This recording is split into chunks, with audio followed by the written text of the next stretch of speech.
Welcome to the post-game pod on the Locked On Ole Miss channel. Ole Miss takes the series from Kentucky. They did exactly what needed to be done, and starting pitching this weekend was fantastic after the struggles in the past for it, so I'm looking forward to that. We have a lot to talk about. We will talk about it here shortly, but this is the post-game pod on the Locked On Ole Miss podcast.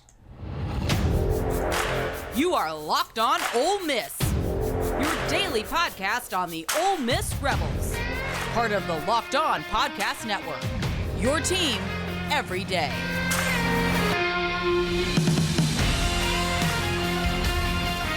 All right, welcome to the postgame pod on the Locked On Ole Miss channel. Sorry about the appearance. I am currently renovating my kitchen, so a little DIY happening as well, watching the baseball game. So there could be some facts about the game that I might have missed, but overall it was an excellent outing.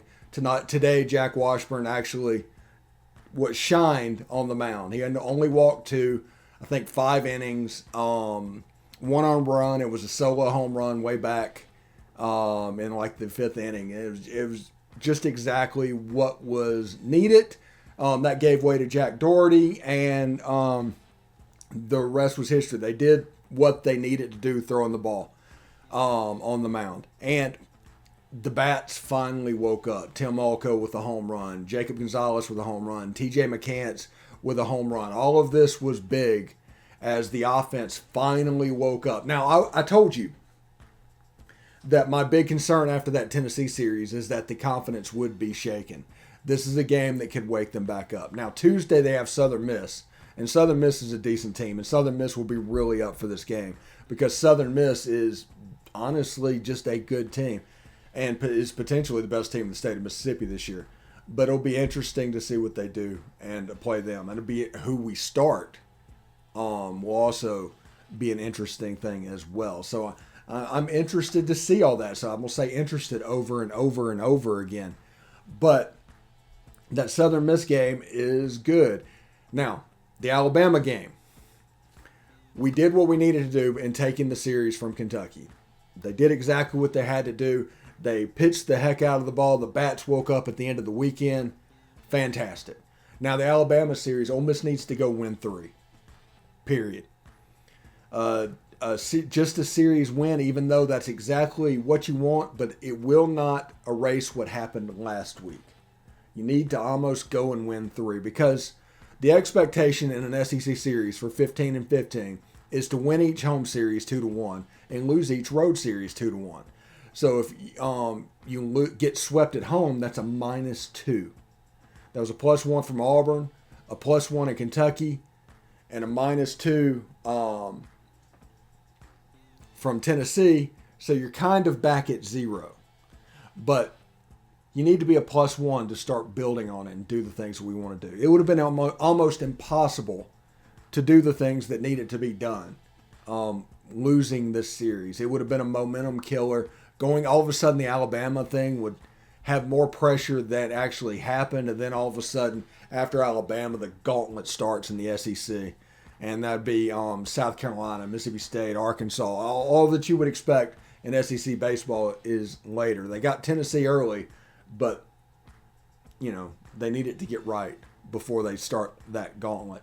And hopefully today was the start of that. The rumor is, I heard from David Kellum during the broadcast that Kevin Graham could be back for the Alabama series. And that is an absolutely huge thing because as we have seen, Kevin Graham has been our best hitter, period. So him coming back early and being here for that gauntlet is absolutely where we need to be. Today, Jack Washburn absolutely just pitched his butt off. Only 2 free passes. He's been having trouble with walks, but only 2 walks in this game. He threw strikes, kept the pitch count low, and actually just let it work. And because of that, he probably could have stayed in another inning. You probably could have extended him even more. So there's that. But a really, really good outing from Jack Washburn today in the broadcast. But hey, I love and I hate those buzzer beaters, the drama, but oh, the pain when you are on the other side of it. See Bryce Drew and Valpo, am I right? that happens in NCAA tournament games all the time. I needed X and Y happened. So StatHero's NCAA single game pick'ems pit the star players against each other in amazing hybrids between fantasy and sports gambling. Take control back from those handicappers that always seem to have the advantage. Start focusing on the players that you know best with the gameplay that doesn't rely on big spreads, long odds, or funky props. StatHero gives you the advantage, resulting in their gamers winning 4 times more often. Why? Because StatHero eliminates the mystery about who or what you're going up against. So this is what you do. Sign up for free right now at stathero.com/lockedon and use promo code LOCKEDON. All one word, by the way. That's stathero.com/lockedon, promo code LOCKEDON for a 100% match. stathero.com/lockedon, promo code LOCKEDON. Terms and conditions apply. Also, this is the time of year I've pretty much given up on all my New Year's resolutions, but not this year. This year I'm sticking to my resolution to eat right thanks to Built Bar. In fact, it almost feels like it's not really a resolution because I enjoy eating them. Have you tried the Puffs? If you haven't, you're missing out on one of Built Bar's best tasting bars. Puffs are the first ever protein-infused marshmallow. They're fluffy, they're marshmallowy. They're not just a protein bar, they're a treat, and they're covered in 100% real chocolate. Mint, brownie, coconut almond, and new for this month, white chocolate cookies and cream. They're all delicious, and all new flavors are coming out all the time. If they think a flavor might be good, they'll make it. It'll be delicious, and it'll be good for you.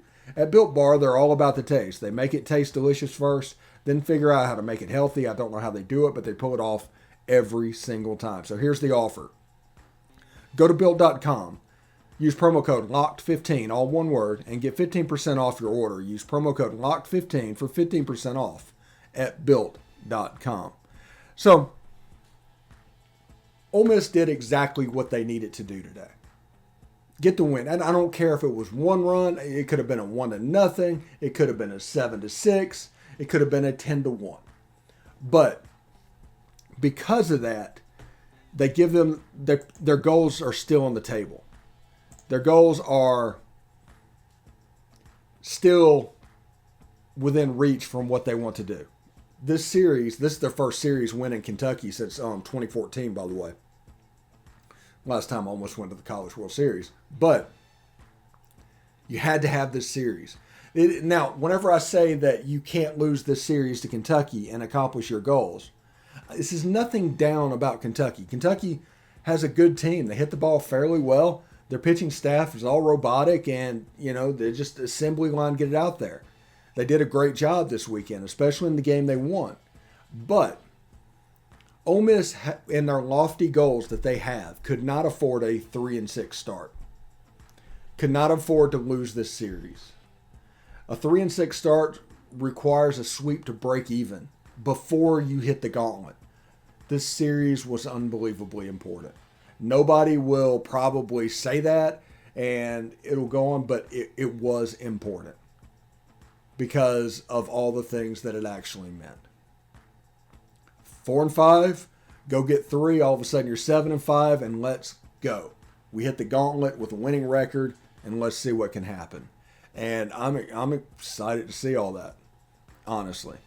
But tomorrow, tune in to the Locked On Ole Miss podcast when we're going to talk about an emerging star in Ole Miss's offense. We're going to talk a little bit about the quarterback controversy or competition, however you want to put it. And we are going to discuss the running back room. And remember, spring's equal opportunity. There's also some competition. Everybody's going to get reps. They want the cream to rise to the top. But who are the cream? Who's the names to know this early in the process? We're going to look at that. But until then, tune in to the Locked On Ole Miss podcast and have some fun, because we're trying to bring fun back to being an Ole Miss sports fan. That's been gone for about 4 or 5 years. So hopefully we can enjoy it. And also, by the way, our Twitter group, we are doing a community for Ole Miss sports and Locked On. We're going to try and keep it small, to where people can come in and talk. So it's not open for anybody. It's invite only. But if you're interested in it, let me know.